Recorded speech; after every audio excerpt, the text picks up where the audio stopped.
Steve from the Tech Buzz, and we are here with Mike Hale at Pastimes Arcade, because this is going to be opening here in just a few short months, right? Yeah, so we're looking at opening late spring, early summer is the target, so that's a loose target. We do have a specific day in mind, but we're kind of going through this. Every task that we go through is a monumental task, so that's just our target date for now. And you guys, there's technicians all around here. They've got tile guys here, so you guys are in crunch time. We're at the end of the year here.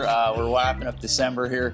I know you guys all saw the first version of the video. We did a little teaser. We walked around everything. We got to see some cool stuff. But let's talk a little bit about some of the machines here and how this all became what it is today, right? So the owner, Rob, yep, right? Rob Burke. Yep. He's #1. He's like the world's largest pinball.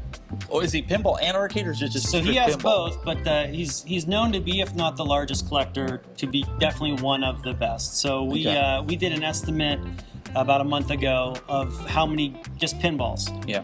Whether they're here on location, up in storage, or in the back, and we had about 1,400 games total. And so this is all part of his personal collection. This isn't part of a consortium or investors. It's Rob Burke's personal collection. So, a lot of you guys were watching the show, and we were talking about this, and I was talking with Mike the last time I was here. And why don't you tell a little bit about, because people are asking, well, you're doing all this work, you're putting all these games in here, but like, how are you going to make money from this? Like, what? Like, is that his? But that's not his goal, right? No. So Rob's been, before this was even, I guess, thought about. Rob's been collecting since the early '70s. So he's just a collector at heart. This building was purchased about a year or so ago, a little over a year ago. It's an old supermarket. And why here in Girard? Rob lives up in Warren, which is his house is about maybe 20 minutes away from here or so. And then Burke Enterprise, his company, is also up the road in Warren. So this came about from Rob just being a collector. I found out about Rob a few years ago and started working on games for him, and knew that they were going to end up in a museum, and didn't know that I was actually going to be part of this. So these have been in storage. A lot of these have been in storage for years. We have games. The one behind me is a very rare piece. Right off to the left of the camera here, we have a brand new Toy Story, but we have games that go all the way back to the 30s and 40s here. Yeah. That have been in storage for, decades. Yeah. Literally. So to get those all up and running and to the point where we feel comfortable opening, it's a monumental task. But this is all stuff that's been in storage. Yeah. And now it's Rob's dream to actually just kind of share that with the public. And when you look at a lot of these games, you would think, because of how long they've been in storage, the worst that they have wrong with them, as far as like nicks and scratches, is dusty glass. Like, yeah. I would have half expected like gashes in the glass, and you're going to get some stuff on the wood. That's right. 30 years, 40 years Sure. in storage, but these games are immaculate. And you have to think too that these games, in their their life when they were released from the distributors, these were thrown around in arcades, thrown on trucks. Yeah. And so you're going to get a lot of it as nicks in the cabinets, but what we've tried to do out here right now is pick what I call kind of like the low-hanging fruit of the games that look good. Yeah. They're going to be ready. So that way, opening that target date, it just becomes more realistic. So if there's more games that we have in the back that are, some of them are really great titles that might need a little more work. Yeah. So those are things that we can work on also when we open. We have great titles on the floor now, but we have duplicates of a lot of games, and we're making sure that we pull the best version of that title out on the floor too. So you're kind of seeing a lot of the best in a lot of rare pieces.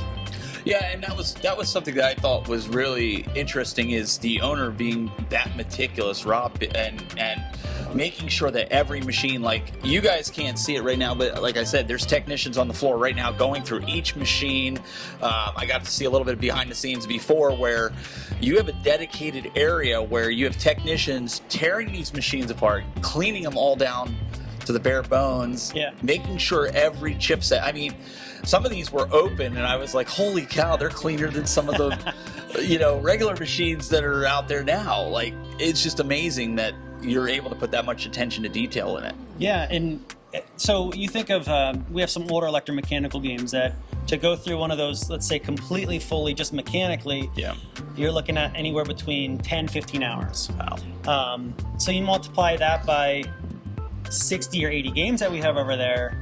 It's not just a matter of pulling these things out of storage and dusting them off and they're ready to go. Yeah. And the main goal here is that if we don't hit our target date of opening, it's because we want everything to be ready. We don't want people to come in and be frustrated that games aren't working or they're sluggish and ultimately games are going to go down. That's part of this, you know. So hopefully people come in and we don't have a lot of them down, but there's going to be a couple games off at a time. That's what happens. But the more work that we can do on the front end of this and going through them completely will not only give the best experience, but it saves us a lot of time in the future troubleshooting. Yep. So that's also part of it. So we have, I mean, there's a lot more work cosmetically to do in here as far as signage. We're working on the restaurant area, like you said. But as far as getting the games going, we're going to have roughly 350 pins on the floor. Wow. So not only to get those running up front, but the more work we can do on the front end, again, the less maintenance that we have.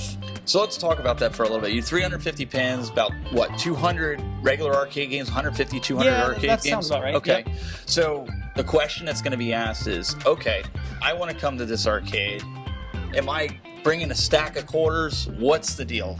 So we're going to do a flat rate fee when you walk in the door. So right now we're throwing around $20, $25, and that's all day. So we don't want to do chase people around to do wristbands with times on them and whatnot. I know there's a lot of purists that like the coin drop, you know, the drop it and you get that feel. You know, with coin mechs though, there is additional maintenance that happens. Yeah. Okay. If a game goes off, or if a game eats your quarter, right, and then we only have so much staff here that then has to manage that as well. Then the nicer thing about that too is, let's say you put a game in and a game goes down, or you discover there's a broken rubber on the play field or whatever it be. You know, when you drop that quarter, rightfully so, you're entitled to a good experience. And so it can be frustrating if you're paying money and you're not getting that out of that game.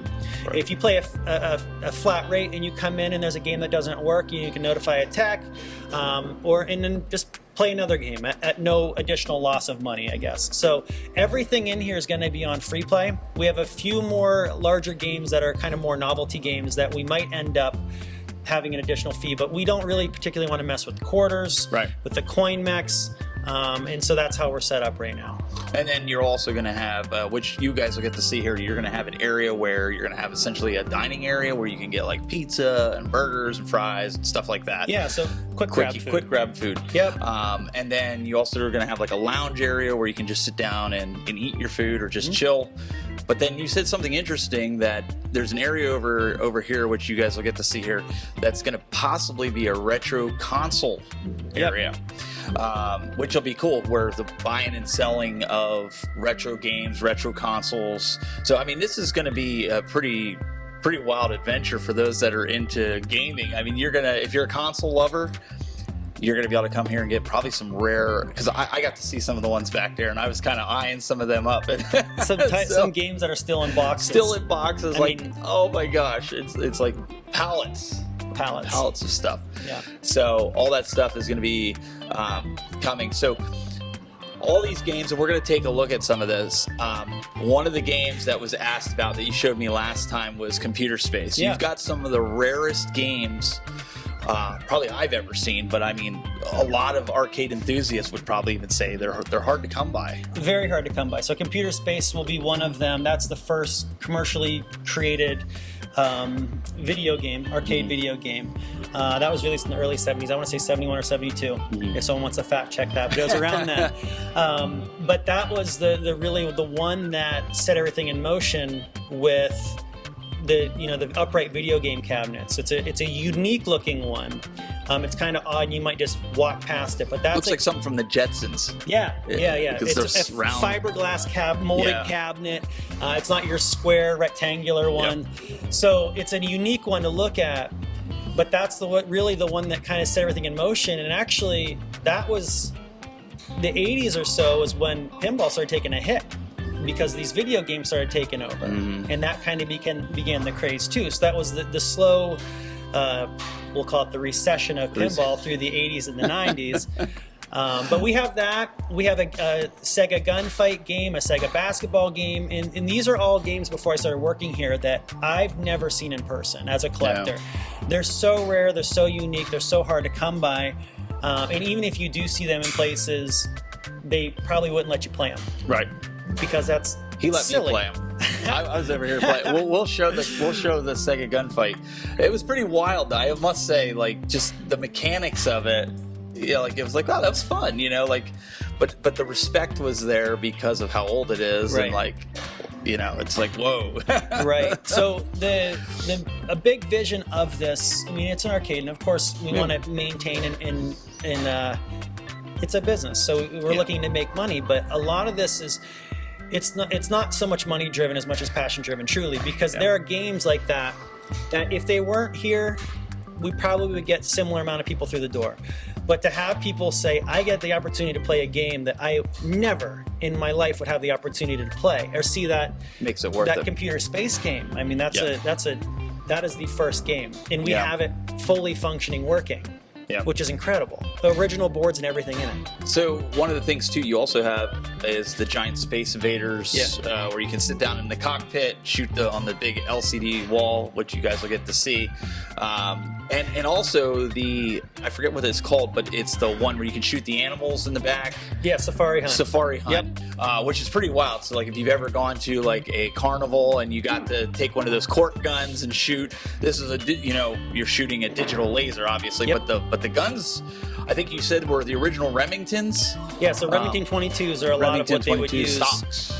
For that's what's on those ones, I believe, as well as the electromechanical guns. Yes. Gun games. We probably have about 30 of them or so that are over in the lineup too, and that's those are rare and tougher to come by. And if you've seen a couple of those somewhere, I can pretty much assure that there's not 30 of them lined up. So the question will come up too, are these all just old pins and retro pins like the Bally Williams, or do you have some new pinball tables? We have Stearns. We have Stearns in here. We have, as I mentioned, the new Jersey Jack Toy Story 4 that just came in. We do have some newer titles in here too. What is I think is really cool about this place is that we have some newer titles that are going to cater to probably the newer interested people that are just getting into pinball, that they might see them down the road at Birdfish. They have the newer titles. They're fun, they're flashy, they're great games. But then we also have a lot of the older titles. So the heyday of pinball, which is kind of the 70s, which is how I sort of got into this through my dad. His era of pinball, we have those games too. That gives me a lot of joy when my dad brings friends over and they see these games that they haven't seen in 50 years. And oh my gosh, I can actually play this thing. So I think what's really neat about this is we can span all of those generation gaps too. Yeah. And that's something that I'm really excited. There's a lot of just personal satisfaction and pride that we're putting in these games, but to see people come through the door and enjoy all that hard work is going to be a great thing. You just light up. So the question also comes up with these machines, obviously parts. Yeah. Keeping these machines going, you talked about that. Have you run into a snag yet with any of the machines where it's like, they're so old and it's not that you just can't fix it? Sure. Finding the parts for them. Yeah, it can be difficult. So especially a lot of the really unique games. So a lot of the companies, especially the older ones, excuse me, if they have like the same pop bumper set assemblies and the same flipper assemblies and the slingshot mechanisms that they use for, let's say, a 10-year span. Yeah. So a lot of those are still fairly available, or we have a lot of games that we can pull parts off of that are games that were just completely dead, beyond repair, that we can pull individual parts off of. But there have been some instances where you have to be creative. There's it's called an Indian Scout, a game we have behind us. It's a really rare piece I've never even seen. But there's a unit on it that tells you where you're aiming. It was missing when we got it. So we have one of the guys here that works here, Nick, does 3D designing and 3D modeling, and he was able to create almost like a switch column to fix that in order to get it to actually work. But you wouldn't know from looking at it it's even in the game. But we try to keep them as original as possible too. Right. Well, and you'll see this with, I think it was Tempest. You had the original vector monitors. Vector monitor in it. So I did have some comments on the last video that we put up, just a teaser. Yeah. Some of the guys were like, does he have this arcade? And if so, because you were talking about the last time, like you had a few of them, are you willing to sell those? Yeah, so right now, we kind of have two separate operations happening right now. Getting this set up here, right, and then we have a lot of storage. So a lot of the games that are in storage and the maintenance of that, so obviously we need to bring games down from the other locations to get them set up, but then once we're done with that, now we have games that we need to work on in storage. Mm-hmm. So, as I mentioned, we're trying to get the best of the best. The Stellar Right. Wars that I'm looking at, I know we have another one in the back that we're going to end up selling. We have another Gorgar, as I'm looking at these ones here in front of us. So, if we have duplicates, we will end up selling those off as we can. I mean, that job in itself is almost like a full-time job. Yeah. There's so many games, but that is a goal of ours too. Because they were asking, and so I would say, and you know, forgive me if I'm stepping out, but check the website out and the Facebook page, Pastimes Arcade, because that's going to be the best place. If you're probably going to get rid of it, you're going to take a picture, throw it up on there. So if you're interested in an arcade, and Rob or Mike here puts it up there, at least you have an opportunity if it's one that you want, and go from there. Right now, a big place where I'm a collector myself, that buying and selling. Pinside is a collector site. Yeah. So selling pinball specifically through that will be one way, as well as putting them on our social medias too. So we Do you have use that auction site? There's like an auction site that these guys go for arcades. I forget what it is, but I've seen it. You know, trying to think of what that would be. I forget what it is. If you guys know in the comments, leave it there. But I drew a blank, but I know a lot of guys do that. There's also the route of eBay, Facebook Marketplace, and I can tell you if you're posting a pinball on Facebook Marketplace, there's guys like we're seeing it. That's where we're going to look for games. Yeah. So check that out. We have a landing page for our website. It's in development now, because we want to make sure that we're waiting until we're basically done in here to get good photos, to have relevant information.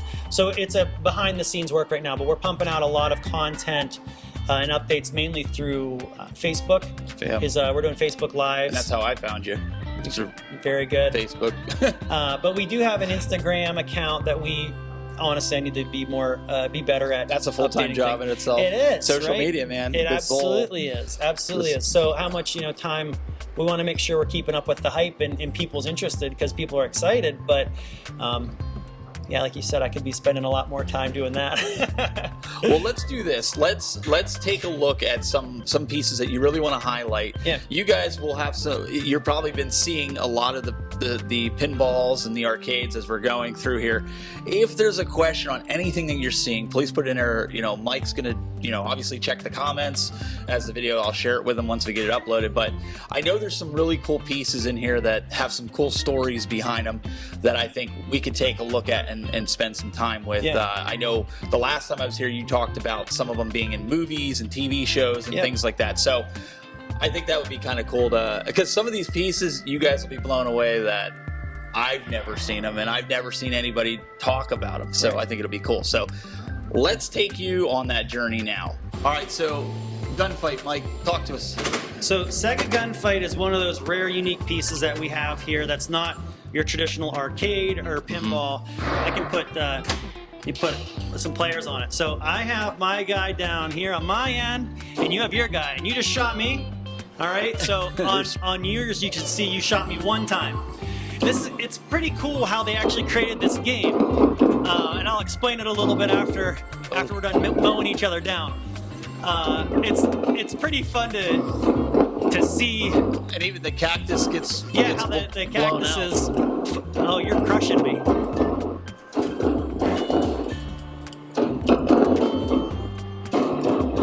And there's a timer in this, so we'll keep going until he's kicking my butt now. triggers or the guns will lock up here. Oh, I got him.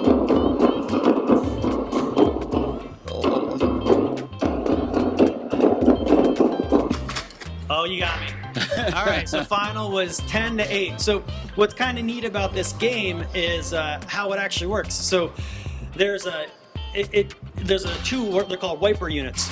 So one wiper unit is on each side is to tell the other side basically where my guy is, and then one of the wiper units is the aiming one. So if it lines up and creates just a circuit through those two switches on the wipers, then it'll actually shoot it and it'll step up the unit to score. And the characters have like this little.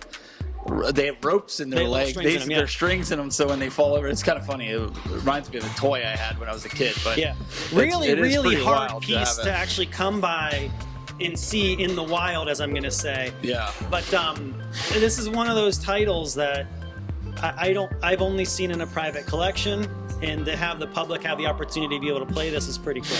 Yeah.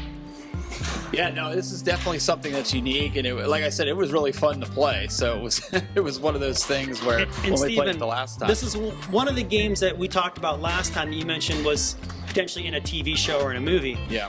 There's a little plaque down here that says prop number, and we have a few games that come out like that. So if you have any idea, if you've ever seen this or know where this would pop up in a TV show or a movie, this came off of a set somewhere. We have a few titles like that. So that also has a little unique piece of history to this specific game itself that we have here.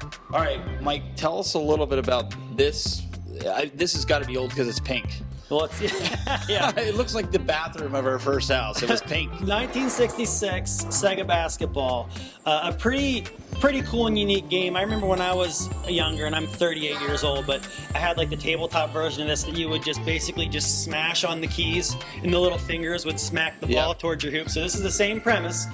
But how this game's designed a little bit differently is when the ball is in each of the holes, only that button or that plunger will actually shoot the ball. Okay, so you can't button mash it. You can't just sit here and just smash on it. You actually have to hit that number. So the hole that it's in right now, I'm the red team. You can see my red buttons here, and I have numbers 1 through 15, and that is in hole number 9 for me. Okay, so my goal is I'm going to hit button number 9 before you hit number 8. If you hit 8 before I hit 9, it's shooting it this way. Okay. Now a little bit of strategy, a little insight here.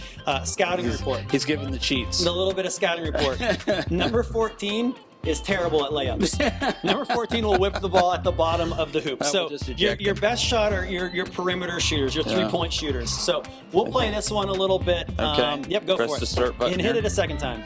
Hit a second? Yeah, we should be live now, I think. Okay. All right. So let's see if we're go ahead hit 4. Hit 4? Yeah. All right, game on. You ready? Here we go. All right. Let's see here. There's a winner right there. See, watch this, guys. Oh, you got me.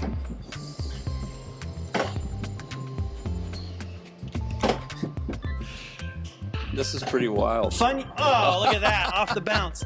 Fun, unique game. There's another one.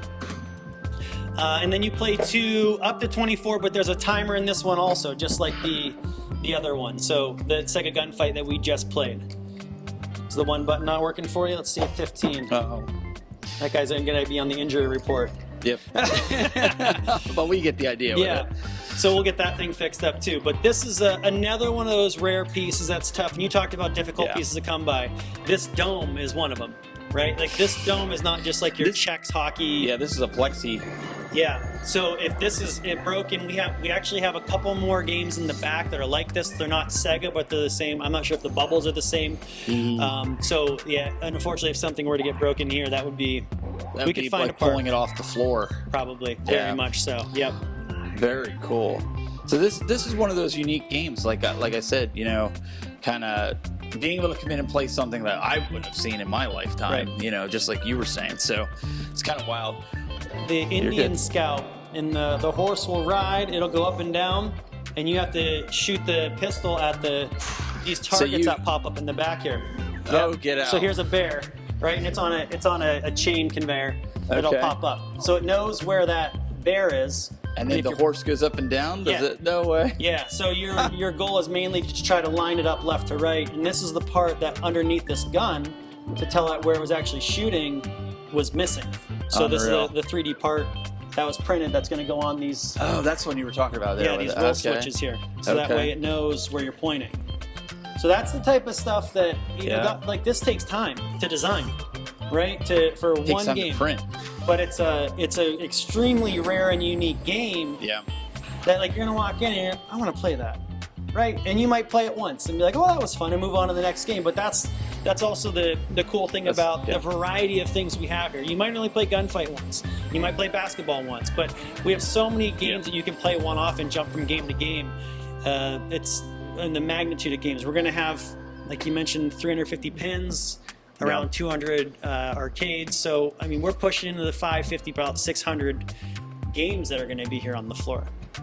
All right, so here's a unique game that is very historically significant. It's a Gottlieb Humpty Dumpty, and this is the very first game that had flippers. So before this is 1947. Before this, a lot of the games, actually all the games that didn't have flippers, you would shoot and think of, if you're familiar with Plinko or how pinball actually got its name. We have some ones actually right next to it that have actual pins in them that it bounces down.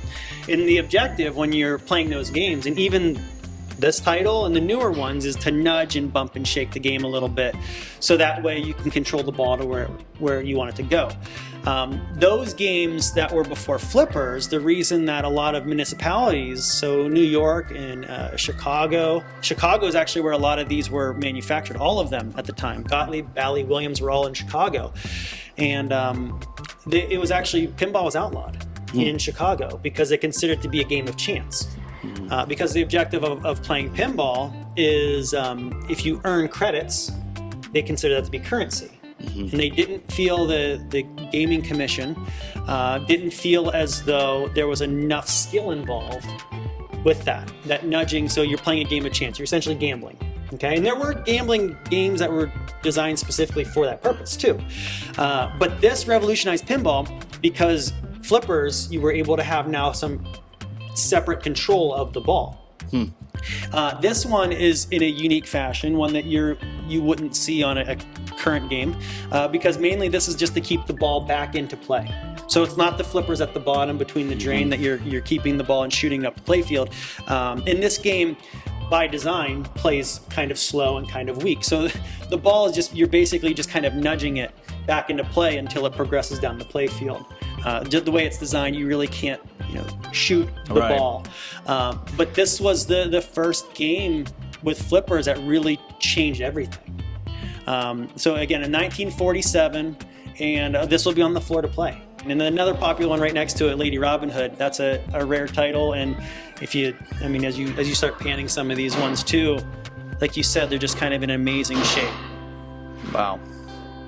Yeah, so this, Rob purchased this out of an amusement park, and when it showed up, it didn't look anything like this. So we had the guts of it here, the main framing of it. We had a gentleman that actually drove in from Colorado with a huge trailer and redid all of this. So I have to admit, when the original was here, I thought, doesn't look so great. But you can see this. It's really, really cool. And it took about 3 days to fully put this thing, reassemble this and put this together. But you can have, we have 5 guns here that you can have you and your family come in and play. And it's a light gun. So as you shoot each of the individual things, certain things will happen. Okay. So why don't you demonstrate this here? All right. Let's see how good he is. Let's see how good of a sharpshooter he is. I have 4 shots left on this game. So you start with 20. All right, let's see what he can do. Well, we got the spider, the crow, the monkey. Show off. So that's pretty good. Yeah, and the parrot up at the top is nodding its head. If you sit here for so long, he heckles you from up there. That's pretty awesome. Yeah. So this is in the back corner of the arcade for obvious reasons because it's gigantic. Yeah. We have some basketballs. We have some skee balls on order too. So we'll have the your typical other arcade type of games here too. Yeah, your common stuff. But this is really cool. I mean, this itself is pretty wild. Yeah. Very fun. I mean, it's beautiful. It turned out extremely well. It looks really nice. It looks really nice. They did a really good job.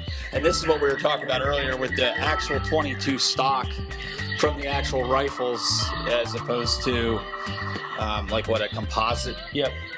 So, which you guys will see on the other side of it as well. So, very cool. All right, so tell us about this gigantic pinball table here. So it's known to be the world's largest pinball. It's an Atari Hercules, 1979. It actually uses a cue ball. as its ball. It's you can see everything is just an exaggerated version of the game. So the flippers are huge, of course, because the pop bumpers are huge. Actually, this one, a lot of the games that are on the floor, you slide the playfield glass off and you lift the playfield, and that's how you access it. This one's so huge that underneath it's like there's 2 trap doors that swing out, and you actually have to climb underneath this game to maintain it. Oh my word. It does come apart in 2 pieces. This is one that we did haul to Pinball Expo in Chicago. So Rob's claim to pinball fame, and a lot of his credit goes to Pinball Expo, which he started in 1985. It's the longest running pinball convention, and it's been in Chicago always. So a big part of that is taking games that are on free play. So we broke down the games that are on the floor. We took around 115 games on semis and box trucks to Chicago to break them down, to get them all set up for 4 days to bring them back.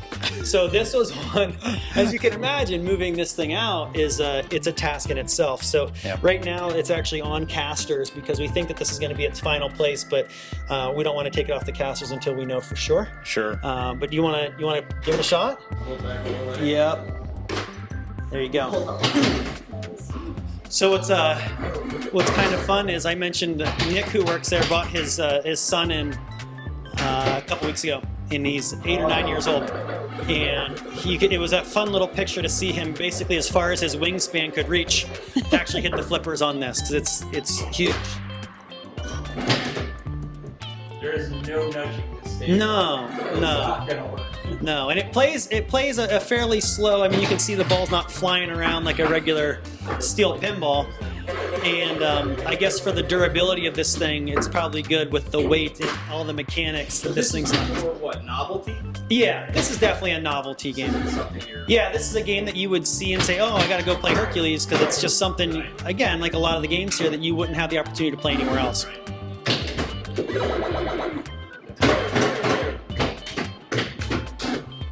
It's weird, the buttons are almost as big as my fingers. There we are, 3 balls. All right, we're over here at the Sega Periscope. This is like 1 in a million, right? There's only a handful of these made. This is 1969. This is Sega's first arcade game that was released out of Japan. And so there's another game similar called Seawolf, which is basically the same style of game, but in a more traditional, smaller upright cabinet. This is next to Hercules just by perspective. It is enormous, and really the purpose of the game is you have this periscope, and we have a little trigger button, and I'm going to try to hit those ships that are in the back that are crossing by. So I missed that one. Let's see if I can get too slow. All right, try it again. Let's go. Oh, just missed. I think I got. Yeah. I think you better stick to Jungle Safari. There we go. You We got get an one. explosion in the background. So another unique novelty game. It's humongous game, also tucked in the back with a lot of our larger titles. So this game has been featured on a lot of the online pinball groups. It's a Pokemon game. It's a one of one. So if you've seen pictures of this in online forums or groups, this is it. Mm-hmm. This game was actually brought to Pinball Expo in Chicago. It was on the floor, and then Rob said, "I got to have it." So it ended up here. So this is a retheme or a reskin of a game. Originally, it's a Chicago coin high score pool is what this game is. The bones of it, and it was rethemed pretty creatively. So how the game originally was, you see all these little Pokemon balls. They were pool balls, and so you would shoot the ball, and as you would hit them, they would light up or go out. So this was rethemed to the same thing, that you can shoot the ball and you then collect the Pokemon. And the outside of the cabinet you can see is completely covered in Pokemon cards as well. And on the apron, there's some footage from Pokemon, also just looping with some audio too. So this is a one of one. It's an attraction. The gentleman who built this also built a cute little step stool for little ones to play, because this is obviously going to be one that's attractive to the younger crowd. Oh yeah, this is really nice. It looks like even the hand-drawn artwork on the actual table. Mm-hmm. You're going to get to see that here in a second. But the launcher instead of the plunger. Yep, That's pretty game. well. Correct. Yeah. And is this just decoration under that? It is. Okay. Mm-hmm. That's really wild. All right, Mike, what are we looking at here? This is a Bally Midway Granny and the Gators, and they made 2 games that are this style. So there's this one. There's also one that we have here called Baby Pac-Man. And so what this is it's basically a 2-in-1. So we have a small little table down here at the bottom that is the pinball, and then we have what's kind of your traditional video game here at the top. So on this one, what you do is you paddle, left and right paddle, to get Granny to go up the river, and then when you escape, then the ball comes down and you actually play pinball. So you then can lock the ball to then go back up to the video game. So it's a 2-on-1. It's a hybrid game. Cool. So we have this one, and we have one called Baby Pac-Man as well. So it's essentially like your DMD display, kind of like a regular pinball machine. Yeah, right? Essentially. I mean, some of those games. For instance, I know we have the Lethal Weapon game that there's little games that you play on the DMD sometimes, right? Yeah. So this is kind of similar. Mini missions. Mini missions, yeah. Sure. So this is kind of similar in that, but it's a little bit even more of your traditional video game arcade. That there's the objective up here, as simple as it is, just to paddle Granny and collect things up the river, and then you have your pinball table down here. Very, very cool. All right, Mike, we have one of my favorites here. Marble Madness. Marble Madness. Gotta have this. Yeah, I think this is the one that every kid that had an NES also had as one of their first 5 games, right? Yeah. So, but you didn't have the trackball on the NES. You had that. You would actually very aggressively push on the cross of the button and jam it into your fingers. But so this is a little bit nicer on your hands that you get the trackball that you get to roll around. So you have 2-player on this. But it's one of those games that you walk in and go, I remember playing that, and you just have to play it. So we have a lot of those nostalgia games. We've been talking a lot about the rare games, but we want to definitely have a balance of those games that you walk in and you say, I remember playing this, I remember playing Donkey Kong, I remember playing Mortal Kombat, or Fireball, or Captain Fantastic, and all these pinballs too. That's the cool, exciting part, is when you see a little bit of that nostalgia come back. And actually, that's where the name of the place came from, is Pastimes. So Rob has had that name in mind he mentioned since college, it would be a cool name if he ever opened a place. Wow. Because that's basically what this is. It's a trip down memory lane. You get that nostalgia. Again, we have some newer titles too, but there's a lot of that opportunity for you to go back and play these games that were a significant part of your childhood. And there's a lot of kids today that, like, even next to you is Soul Calibur. Yeah. This was big on the Dreamcast, Soul Calibur 2. This was the fighting game era when I was a teenager. I mean, we had Mortal Kombat, but then when it started to graduate to the better graphics, you had that. Now, my son, being 10, he's playing these games going, why did this ever die? Yeah. That's the question that comes out of his mouth, right? Why did this die? The graphics, I mean, it's up to today's standards. So to see this in an arcade outside of the Mortal Kombats, the Street Fighters, Marvel vs. Capcom 2. These are like, oh man, it's just amazing to see this stuff. And I think something you just mentioned too that's really neat. I mentioned that I have my own collection at home, and when we see the kids that grew up, I'm 38, I'm not trying to talk like, but the generation that grew up with the iPads and the phones and things, I have nephews that when they would come over, they love playing pinball because it's something that is so foreign to them. They've never had the opportunity. And you have to have a skill. There's a skill involved with that too. Right. It's not just sit there and slam the ball. Like, you have to follow certain ramps, you have to do certain things. Yeah, there's certain tasks. But it's really neat to see the cell phones and the iPads go away, and just playing some old pinball, and it's new to them, right? Even these games that are from the 60s and 70s, they've never had the opportunity to play that. Even growing up, I had the opportunity to play at the local bowling alley, and either I would run out of quarters, or I was 9 and had no idea what I was actually doing other than keeping the ball alive. So the fun part for me was when we got our first pinball, which was a Gottlieb North Star. That was my dad's favorite when he was a kid. That's what started this whole craziness for me, was Dad explained to me, okay, your objective here is to do this, this, and this, and this. Yeah. And that then made it more fun, because there was a point to playing as opposed to just smacking the ball and hitting lights. So to see the younger, my kids' generation fall in love with these. Now I have 3 little ones who they'll play as a social thing, but when they get to the age where they're 14 years old and having friends over, I think they'll like it a little bit more because they grew up with it. So it's not really like wow, I get to play pinball because they've always had that opportunity. Yeah, because even my son, like one of his games he plays is Centipede.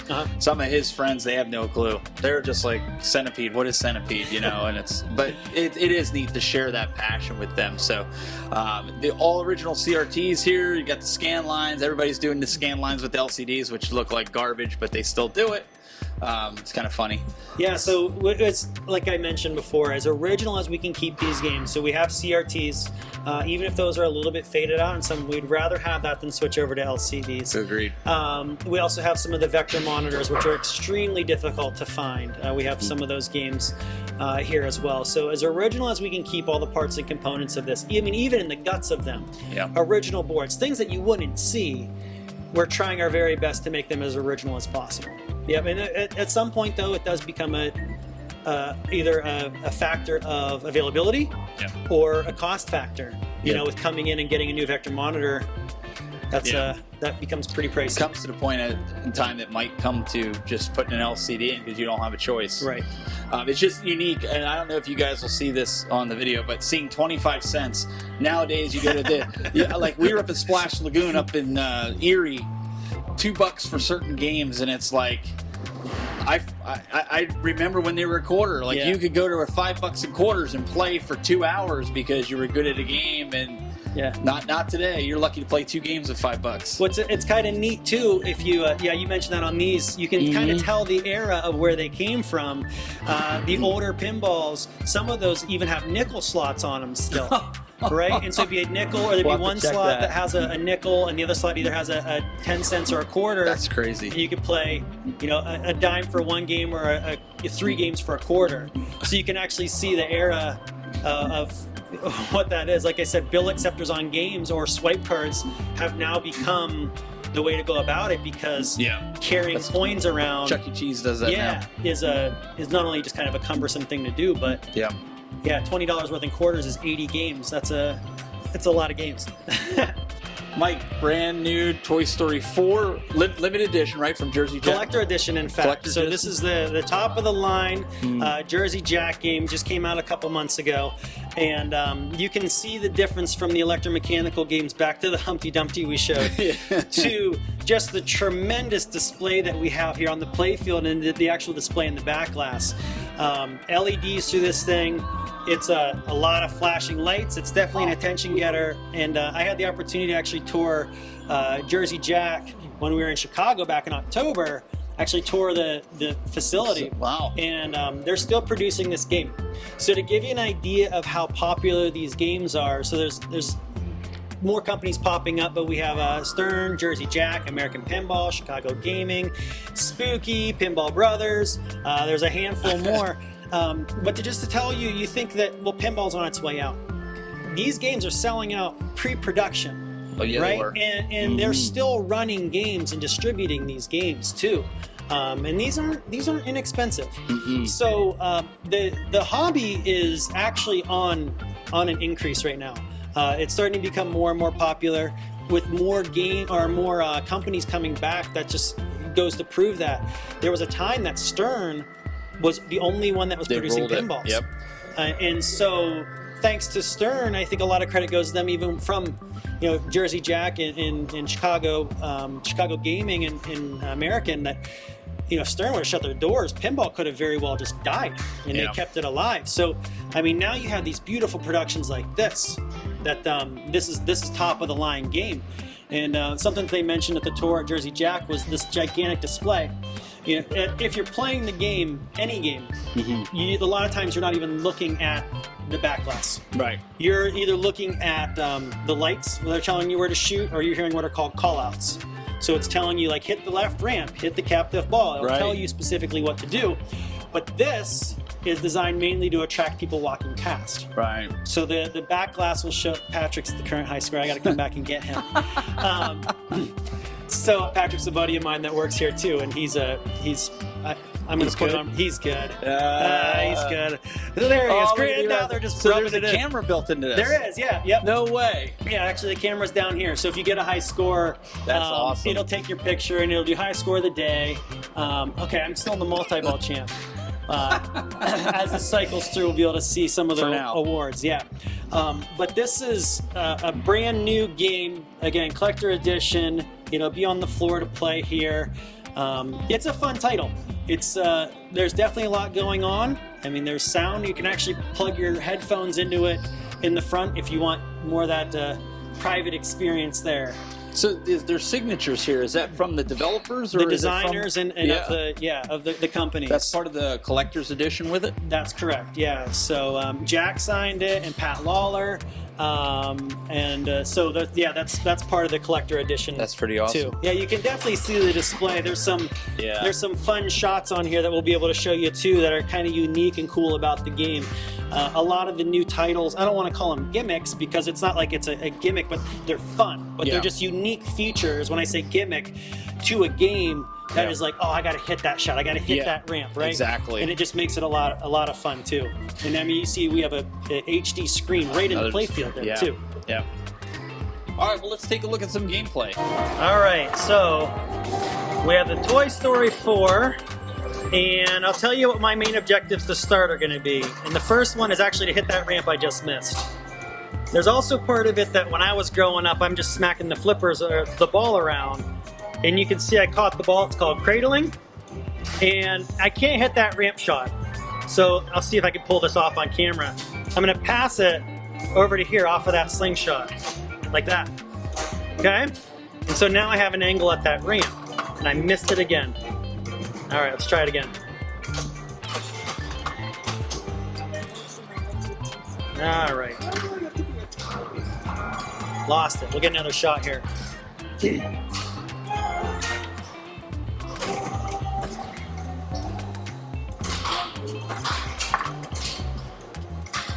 So if you aren't familiar with the rule set of this game, I've probably played this game 40 times or so. And, there's still parts of it that I'm not quite sure of. But if you pick up a new game, shooting at the lights is a good strategy.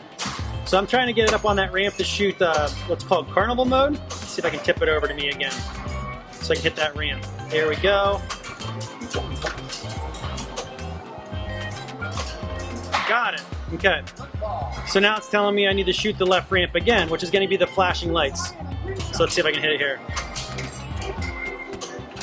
Lost it.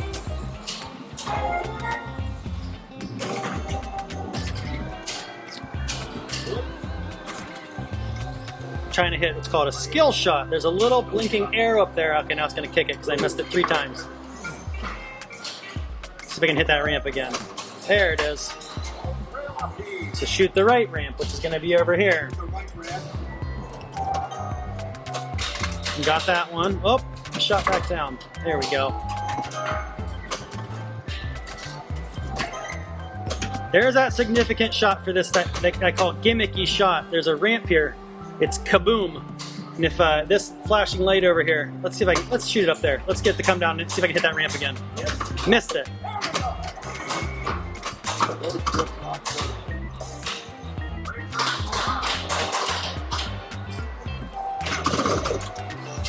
Now you can see the speed of these games even too is really impressive. I got a ball locked for road trip multi-ball. So we can hit this shot again.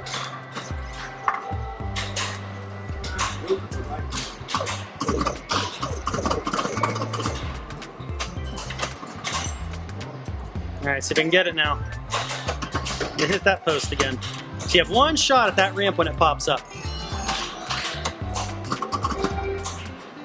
And what you can't see, these have, they're called shaker motors in them. It'll actually rumble and shake the whole playfield. I have Gabby now in the middle of the playfield. I'm going to try to hit her. Actually, let's try that ramp again. Missed the ramp.